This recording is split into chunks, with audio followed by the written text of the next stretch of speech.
के सहजादी जब गई पिया के वादी पहला मिलन के राती गाँव में बर्बादी बोला अरे बोला अरे बोला बोला बोला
चूड़ी की टूटल बाटे बाली आगे कुछ भइल पूरी रात गई बा खाली बोला अरे बोला अरे बोला बोला बोला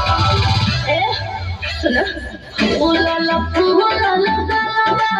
धक्के सदी हले राजा जी ओ हिरे जगहिया दाते काटली हले राजा जी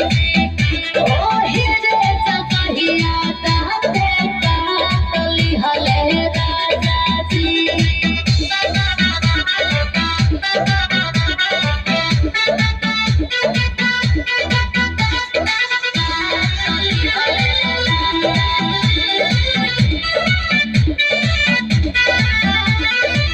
चढ़ल भूत रही राम स्वरूप के जवन गैलो ये जान हमसे रूठ के जान हमसे रूठ के